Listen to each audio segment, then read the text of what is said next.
Hello friends, good evening. हम class 10th के विज्ञान के चैप्टर 9 पढ़ रहे थे, प्रकाश का परावर्तन और अपवर्तन, जिसमें हम पिछली कक्षाओं में पढ़े थे कि प्रकाश की किरणें जो है से सीधी रेखा में गमन करती है। प्रकाश के परावर्तन पढ़े थे। उसके बाद आज हम पढ़ेंगे प्रकाश के प्रति वस्तुओं का व्यवहार। प्रकाश के प्रति वस्तुओं का व्यवहार, इसमें हम पढ़ेंगे प्रदीप्त वस्तुएं, अप्रदीप्त वस्तुएं, और उसके बाद हम पारदर्शक वस्तुएं और अपारदर्शक वस्तुएं। तो सबसे पहले हम पढ़ते हैं प्रदीप्त वस्तुएं क्या होती हैं। प्रदीप्त वस्तुएं वे वस्तुएं हैं जो प्रकाश को उत्सर्जित करती है। इसका मतलब है प्रकाश को निकालती है, प्रकाश उससे आती है। जैसे सूर्य जो है से प्रकाश को उत्सर्जित करती है और प्रकाश को निकालती है। दूसरा है टॉर्च, उसके बाद है विद्युत बल्ब। ये सभी वस्तुओं से प्रकाश निकलती है, उसे ही हम प्रदीप्त वस्तुएं कहते हैं। दूसरा है अप्रदीप्त वस्तुएं, वे वस्तुएं जिससे प्रकाश बिल्कुल नहीं निकलती है। जैसे कि आसपास की वस्तुएं, ईंट, पत्थर, कुर्सी, ये सब वस्तुएं से प्रकाश नहीं निकलती है।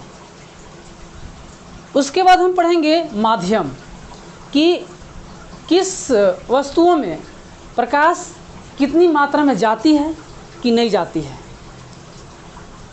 तो सबसे पहले हम लिखते हैं प्रदीप्त वस्तुएं किसे कहते हैं, इसको नोट कर देते हैं।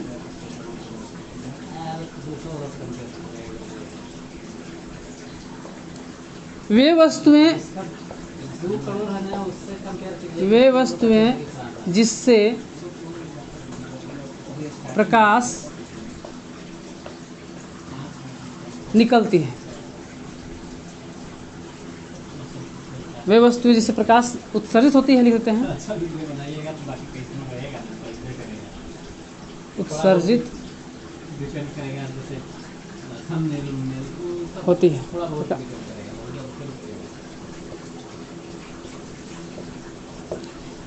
जैसे सूर्य, बल्ब, विद्युत बल्ब।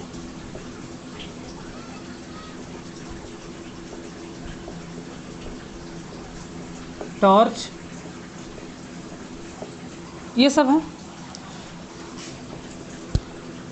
सेकंड नंबर में है अप्रदीप्त वस्तुएं। बताया भी हम कि जिससे प्रकाश बिल्कुल नहीं निकलती है, यानी उत्सर्जित नहीं होती है।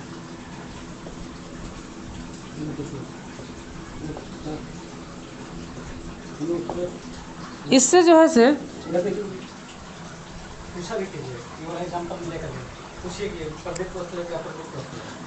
तो अप्रदीप्त वस्तुएं जिससे प्रकाश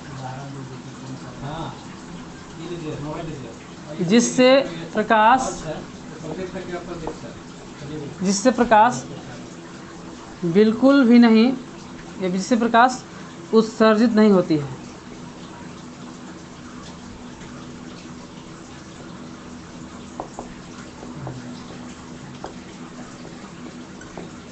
जैसे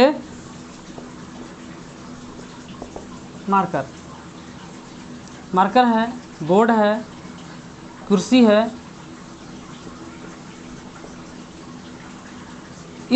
ये मार्कर है, इससे प्रकाश उत्सर्जित नहीं हो रही है, इसलिए ये अप्रदीप्त वस्तु में आएगी। आपके घर में जितने भी विद्युत बल्ब हैं, ये सब आप पता कीजिए कि प्रदीप्त वस्तुएं हैं या अप्रदीप्त वस्तुएं। अभी हम बताएं कि वे वस्तुएं जो प्रकाश को निकालती है, यानी जिससे प्रकाश निकलती है, वो प्रकाशमान मतलब प्रकाश करती है, सभी वस्तु को दिखाती है, तो उसे हम प्रदीप्त वस्तुएं कहते हैं। जैसे कि सूर्य, विद्युत बल्ब, टॉर्च, ये सब। अब पढ़ते हैं कि प्रकाश किस किस माध्यम से पार होती है, किस माध्यम से, किस वस्तु से पार नहीं होती है, इसके बारे में पढ़ेंगे।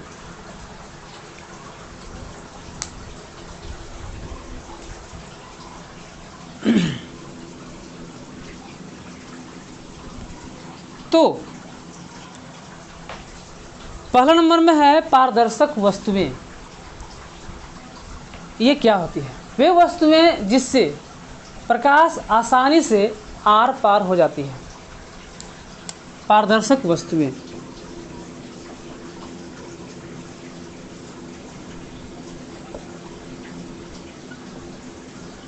वे वस्तुएं जिससे प्रकाश आसानी से आर पार हो जाती है।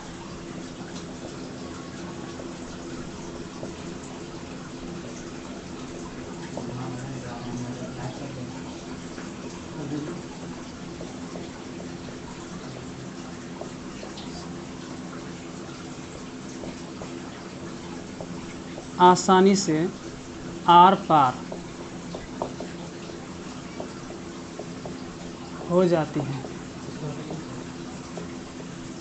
उसे हम पारदर्शक वस्तुएं कहते हैं। जैसे कांच। कांच से जो प्रकाश किरणें हैं वो आसानी से जो है से आर पार हो जाती हैं। दूसरे नंबर में है अपारदर्शक वस्तुएं। अपारदर्शक वस्तुएं वे वस्तुएं जिससे प्रकाश बिल्कुल भी नहीं आर पार होती है। इसका मतलब है कि प्रकाश आर पार नहीं होती है, वे वस्तुएं अपारदर्शक वस्तुएं कहलाती हैं।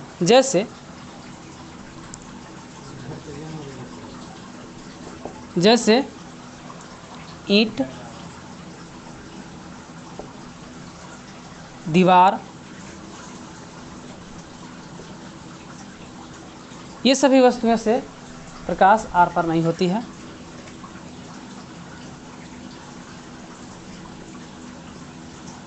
वे वस्तुएं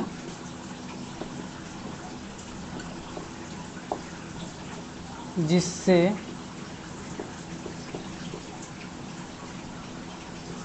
प्रकाश आर पार नहीं होती हैं।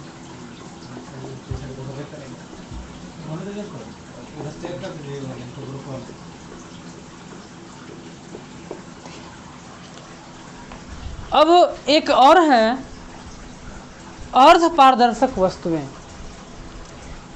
ये क्या होती है? अर्ध पारदर्शक वस्तुएं का मतलब है कि प्रकाश आधा गया और आधा अवशोषित हो गया।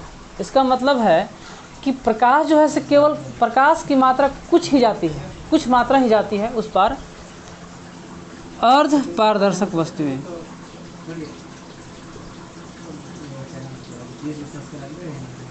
अर्ध पारदर्शक वस्तुएं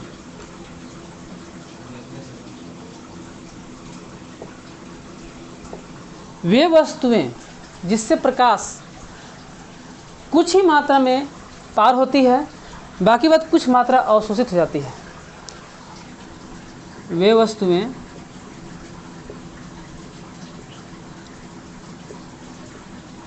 जिससे प्रकाश का कुछ मात्रा ही प्रवेश करती है, मात्रा ही उस पार होती है।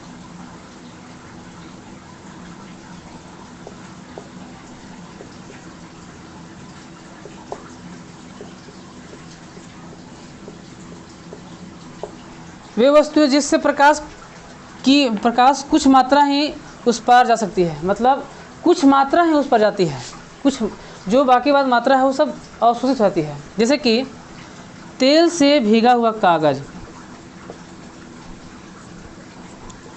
तेल से भीगा हुआ कागज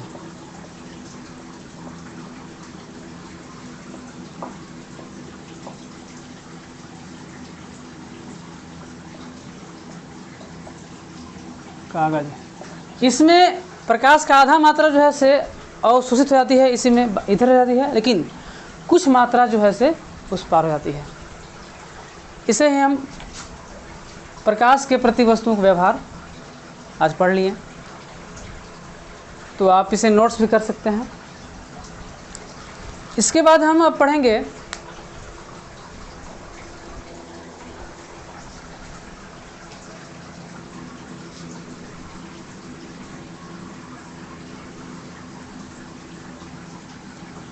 प्रकाश का विवर्तन।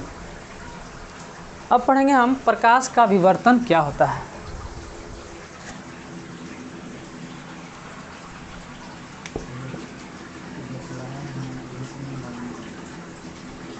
प्रकाश का विवर्तन।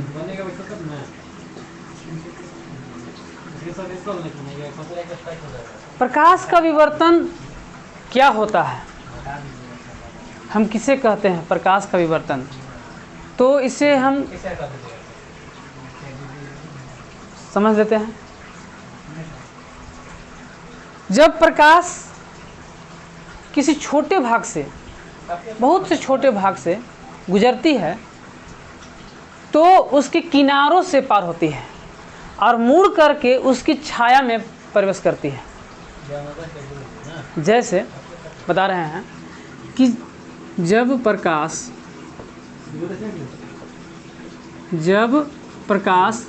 किसी छोटे वस्तुओं से, किसी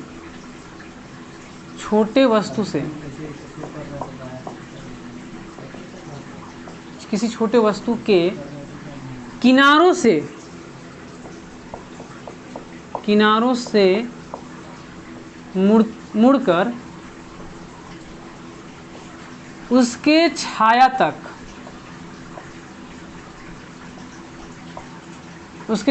पहुंचती है।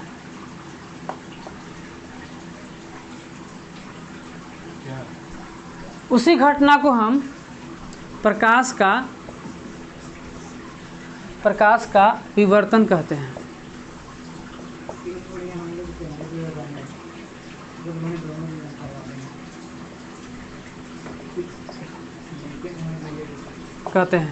जब प्रकाश किसी छोटे वस्तु के किनारों से मुड़कर उसके छाया तक पहुंचती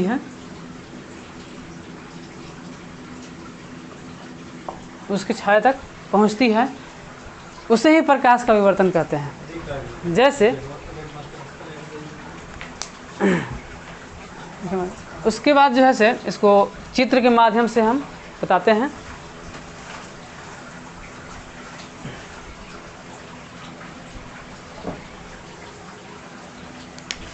जैसे कि कोई प्रकाशीय स्रोत है,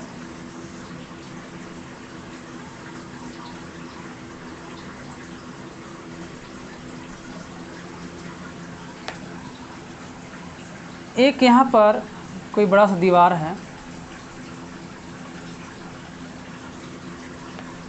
और एक छोटा सा वस्तु है यहाँ पर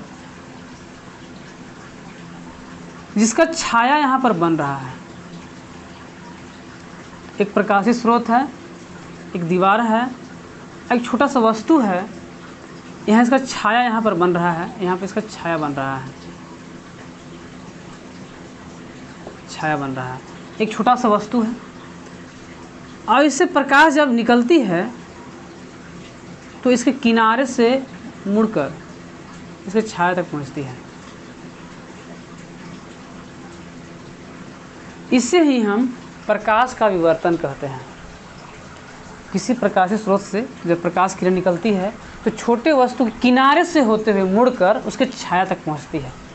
जैसे कि आज से कुछ साल पहले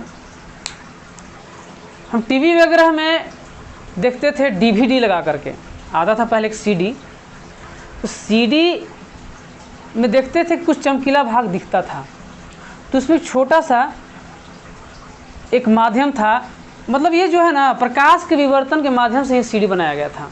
उसके बाद हम फिल्म को देखते थे, टीवी में वगैरह में देखते थे, उसका एक अच्छा उदाहरण है। तो आज के लिए इतना ही। कल हम प्रकाश के और कुछ भाग पढ़ेंगे। उसके बाद आगे विचार करेंगे। ठीक है।